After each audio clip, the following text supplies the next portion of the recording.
આણંદ જિલ્લામાં આવેલ પેટલાદ શહેરમાં પવિત્ર માસ રમઝાનને લઈને રોઝા ઇફતાર માટે દરેક પ્રકારની વસ્તુઓ જેવી કે મીઠાઈ, હલીમ, ચિકનદાના, ખમણ, ચોરાફળી, પતરવેલીના ભજીયા, કબાબ, સમોસા વગેરે વિવિધ પ્રકારની વસ્તુઓ પેટલાદ ઝંડા બજારમાં મળે છે। તો આજે જ મુલાકાત લો ઝંડા બજાર ચબુતરી વિસ્તારની, જ્યાં સસ્તી અને સારી વસ્તુ મળે છે। અહેવાલ ઝાકિર અલી સૈયદ, આણંદ। સરસ આઈટમો મળે છે પેટલાદ ઝંડા બજાર ચબુતરી વિસ્તારમાં। બધી આઈટમો સરસ મળે છે ફક્ત રમજાન મહિના માટે। ખમણ છે, પત્તરવેલી છે, બટાકાવાળા છે, બીજી બધી આઈટમો, જલેબી છે, બુંદી છે, દરેક જાતની આઈટમો ઝંડા બજાર ચબુતરીમાં મળે છે। સસ્તું ને સારું મળે છે। अस्सलामुअलैकुम रहमतुल्लाहि बरकातहू। रमज़ान महीने की वस्तु हमारे झंडे बाजार में वाजिब होने तक मिल जाएगी और हर एक वस्तु मिलेगी। या माल आने की कोशिश करें। अस्सलामुअलैकुम।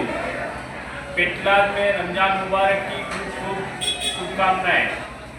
झंडा बाजार, चबूतरी वगैरह की जगह में यहाँ पे रमज़ान की इफ्तारी का प्रोग्राम होता है और इफ्तारी की वस्तुएं मिलती है, जैसे कि मिठाइयाँ, तरबूज, फ्रूट, फरारी, केले और ये यहाँ पे हलीम बहुत मशहूर है और वगैरह वगैरह, जैसे कि पाव है, खमन है और ज़्यादातर मिल रहा है।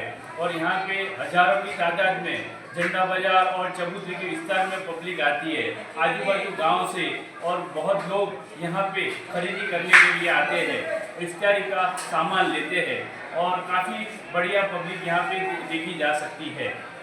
નમસ્તે મિત્રો, હું છું ચાંદની પરમાર। આપની મનપસંદ ચેનલ એટલે કે દીવ મિરર ન્યૂઝ ચેનલને લાઈક કરો, શેર કરો અને ફોલો કરો, અને હા, તેમાં દરરોજ તાજા સમાચાર જોવાનું ભૂલશો નહીં। નમસ્કાર દર્શક મિત્રો, હું છું પાયલ બામભણિયા। આજના મુખ્ય સમાચાર, દેશ વિદેશ, ગુજરાત રાજ્યના તાજા બ્રેકિંગ સમાચાર નિહાળો દીવ મિરર ન્યૂઝ ચેનલ પર દરરોજ રેગ્યુલર।